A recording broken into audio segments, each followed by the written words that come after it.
వస్తారన్నది అంత కోరుకుంటున్నారు. అలాగే వెళ్తే కాగిచెట్ల భద్రం జనసేన ఇటు బీజేపీ ఇటు తెలుగుదేశం కంపల్సరిగా ఆయన వస్తాడండి. నేను తగ్గితేనే 60,000 మట్టు 30, 60, 50,000 మట్టు ఓటేస్తున్నాను. తలుపు ఈ తూర్పుగోదావరి పశ్చిమ గోదావరి బాగుంది. వచ్చే ఎన్నికల్లో ఎవరు ముఖ్యమంత్రి అయితే బాగుంటుంది అన్న చెప్పు. వచ్చే ఎన్నికల్లో ఎవరు ముఖ్యమంత్రి అయితే బాగుంటుంది? జగన్మోహన్ రెడ్డి గారు వస్తారని ఆలోచనలో ఉన్నాం. మరి నెక్స్ట్ ఎవరు వస్తారన్నది అంత పబ్లిక్ చంద్రబాబు నాయుడు గారు ఎందుకు కోరుకుంటున్నారు? ఆయన అభివృద్ధి చేస్తాడు. మందు తాగి చచ్చిపోతున్నారని చాలా మంది. సాయంకాలం కట్టుబడి 1,000,000 మంది కొనుక్కుందాం అంటే 150 రూపాయలు తీసుకున్నారు. మధ్య రేట్లు పెంచేసారు. 300, 400 వచ్చింది, 1500. చంద్రబాబు నాయుడు గారే పవన్ కళ్యాణ్ గారు ఇద్దరు లెవెల్ అంటే మించి ఏముండదు. ఆ రోడ్లు చూడు, రోడ్లు మొత్తం ఆటలకు బోర్లు అంత పెట్టుబడి పెడుతున్నాం. ఏమవుతుంది? ఎక్కడెక్కడ ఇరిగిపోతున్నాయి, శాస్త్రం ఇరిగిపోతున్నాయి. ఆడిచ్చి 10,000 అయితే 30,000 పైన వేస్తున్నాడు. ఎక్కడ వస్తే అదే జరిగింది. అలాగే వెళ్తే కాగిచెట్ల భద్రం 130 రూపాయలు 120 రూపాయలు వేసేస్తున్నారు. లేదనుకో పక్కన ఆపుతున్నా 100 రూపాయలు వేస్తున్నామో 530 రూపాయలు వేసేస్తారు. ఇంకెక్కడ వస్తే అన్నా క్యాండిడేట్ తీసేయారు, ఏమీ లేదు. ఇంకేంటే అయ్యా జరిగినాయి అంటే మించేయలేదు. ఏంటంటే ఇప్పుడు వైఎస్ జగన్మోహన్ రెడ్డి గారు చేయించిన సంక్షేమ పథకాలు ప్రజల్లో చాలా రకాలుగా నాటుకుపోఉన్నాయి కాబట్టి, కానీ వాళ్ళు 170 సీట్లకి 170 సీట్లు అంటున్నారు. కానీ అంటే కొద్దిగా కష్టం రావు. ఎందుకంటే నెక్స్ట్ వచ్చే ఎలక్షన్కి ఏంటంటే ఇరు పార్టీలు అటు జనసేన ఇటు బీజేపీ ఇటు తెలుగుదేశం 3 ఏకమవడం వల్ల ఏంటంటే కొంచెం ఇప్పుడున్న అధికార పార్టీకి కొంచెం ఇబ్బందికరంగా పరిస్థితి ఉంటుంది. కొంచెం ఇబ్బందికరమైన పరిస్థితి వాళ్ళు ఎదుర్కోవాల్సిన పరిస్థితి ఉంటుందండి. సీట్లు రాకపోయినా కొంచెం అంటే వచ్చినా కానీ గవర్నమెంట్ ఫామ్ చేసేది మాత్రం వైఎస్ఆర్ జగన్ పార్టీ ఫామ్ చేస్తుంది. కానీ ఏంటంటే ప్రతిపక్షం మాత్రం కొంచెం బలంగా ఇచ్చేస్తుంది అన్నమాట వాళ్ళకి. రాబోయే ఎన్నికల్లో ఆంధ్రప్రదేశ్ ఎవరు ముఖ్యమంత్రి అవుతారు? సీఎం జగన్ అవుతాడండి. జగన్ అవుతాడు. అంటే జగన్ అభివృద్ధి ఏం చేయట్లేదని అంటున్నారు.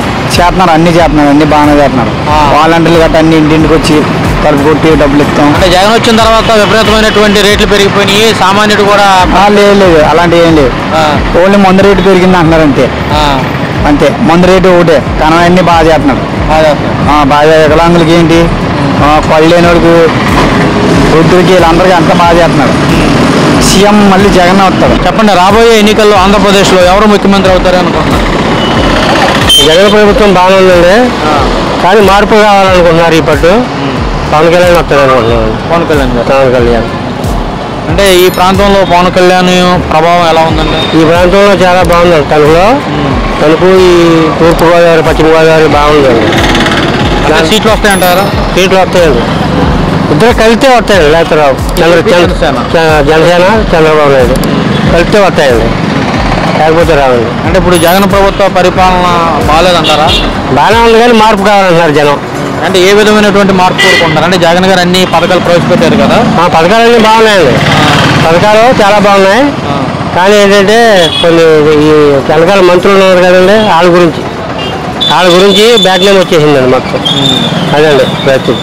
దానివల్ల మార్పు కొడాలి నాని, పేరు నాని, రోజా వీళ్ళు అక్కలేని విషయాలన్నీ మాట్లాడి వీళ్ళ వల్ల కొంత తగ్గిపోయిందండి. అది జగన్ పర్వాలేదు, బాగా చేశాడు. వీళ్ళ వల్లే మార్పు కావాలనుకుంటున్నారండి. అదండి. వచ్చే ఎన్నికల్లో ఎవరు ముఖ్యమంత్రి అయితే బాగుంటుంది? జగన్మోహన్ రెడ్డి అయితే బాగుందండి.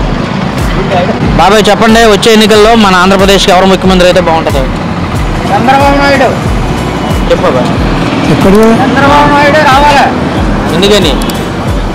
ఏమైనా బాబా నీ చెప్పి అర్థం చేసుకో. నేను తగ్గితేనే 60,000 మట్టు 30, 60, 50,000 మట్టు ఓటేస్తున్నాను. కానీ ఎవరు కూడా ఎలా ప్రచారంగా కొడతారు తిరగలేదు.